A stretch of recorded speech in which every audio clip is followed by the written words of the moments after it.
But the original is basically the most handsome man in the office. Imagine the most handsome gentleman with a white shirt in the office space who just everyone loves, and he charms all the ladies in his workspace.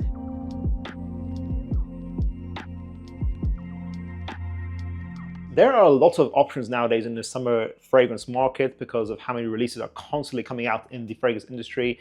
I'm with you guys, it's probably way too many, it's becoming a little bit oversaturated. However, there are some legendary releases that all of us know about and have stood the test of time. And we're probably wondering, are they still worth buying potentially? Are these fragrances still, keeping up to the test of our modern standards? That's what today's video is all about. I have 8 fragrances here today, guys, that are legendary / classic. They're probably all at least 10 years old by this point, or close to that at least.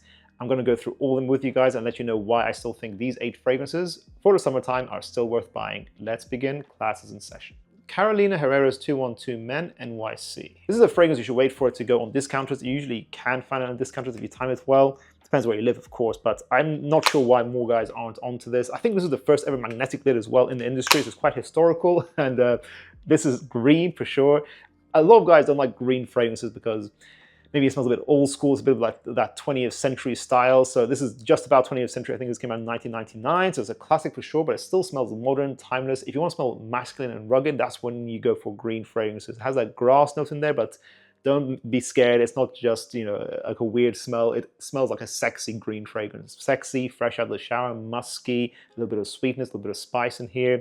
I think it's a sexy fragrance. If you're tired of blue fragrances, you want to try green perfumery, you like fragrances like Davidoff's Cool Water, for example, if you want that to be more modern, then 212 Men NYC is underrated. And I personally get it around 10 hours with a medium projection. Fantastic classic fragrance. Wait for it to be on discounters. Dior's Eau Sauvage Eau de Toilette from the 60s. I think this came out in 1966, I'm not sure, but this is, again, it's a huge release in the industry.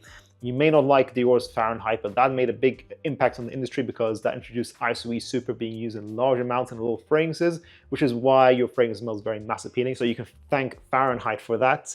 And Eau Sauvage similarly introduced a large amount of hedione into fragrances, into their formulas, which gives a light, fresh airiness to your fragrances. So now pretty much every single fragrance on the market now has large portions of hedione and ISOE Super. You can thank Dior for that. They've definitely made some big waves in the scene.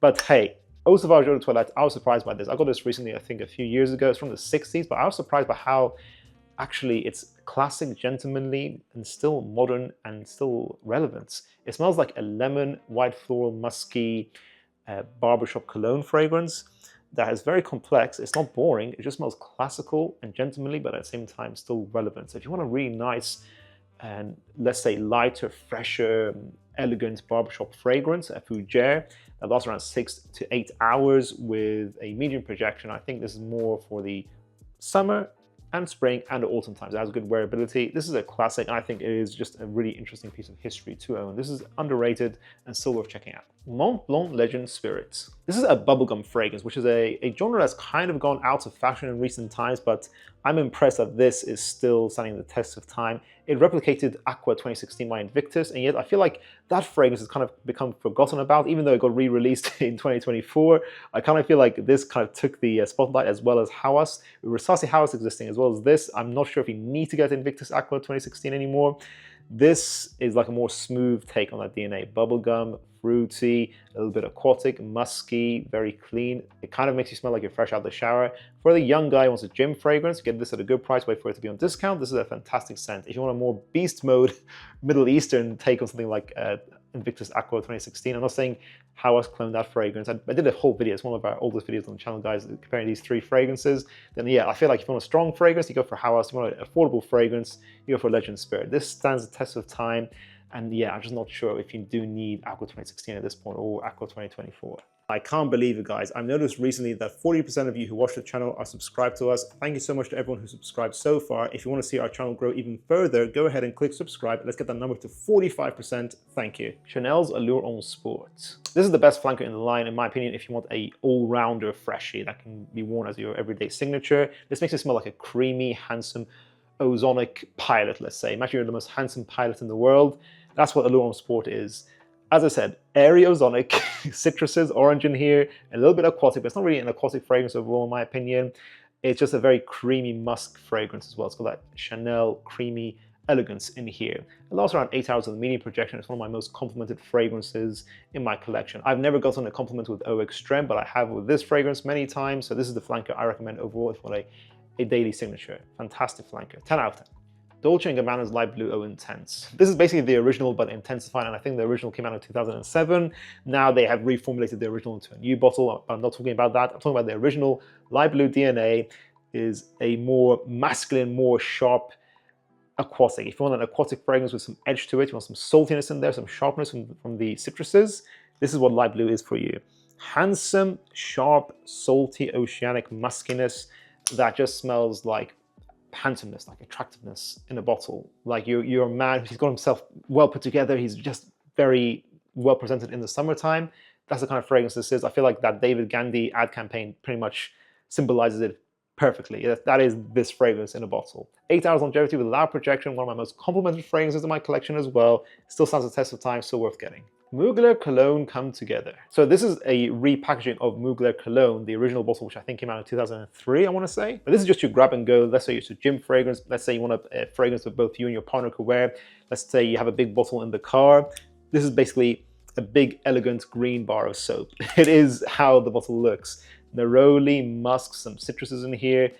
Very easy to wear, very easy to overspray. Put on 14 sprays if you want, doesn't matter. Medium projection, but lasts no more than 4 hours. So if you want to go to the gym, you want to do some groceries, you just want to smell nice, you don't want to be offended by your fragrance, Mugler Cologne Come Together is that for you. It's a beautiful, short-lived fragrance that you can just reapply. YSL's L'Homme, the original. So I'm not sure if this came out in 2008 or 2009, and then La Nuit de L'Homme came out in 2010. So basically YSL were killing it in this time period, but the original is basically the most handsome man in the office. Imagine the most handsome, square-jawed gentleman with a white shirt in the office space who just everyone loves, and he charms all the ladies in his workspace. That's basically YSL's L'Homme, but then it wears off after like 4 hours. So he's only handsome for like a few hours, and then he goes back to being just invisible guy. Just no one can see him. No, I'm kidding. But basically, this is a fragrance that you probably should take it with you to the office, to your cupboard, or whatever whatever you have in your workplace, so you can reapply this. This is very warm but clean at the same time. Warm ginger, woody ambers. It's got some fresh citruses in here. A perfect balance. It smells like handsomeness, professional but with charm, but it does not last. It has some performance issues, but hey, I knew that and I still got a bottle. I still think it's worth having in your collection. If you really love it a lot, you do need a big bottle, I think. And that concludes today's video, guys. I hope you enjoyed our blast to the past. Do you still wear any of these legendary fragrances? Do you feel like there are some older fragrances for the summertime that you think more guys should be put on to? Let us know in the comments down below. If you guys enjoyed this video, make sure you check out our recent video on summer fragrances up here. I'll see you guys in the next one. Class dismissed.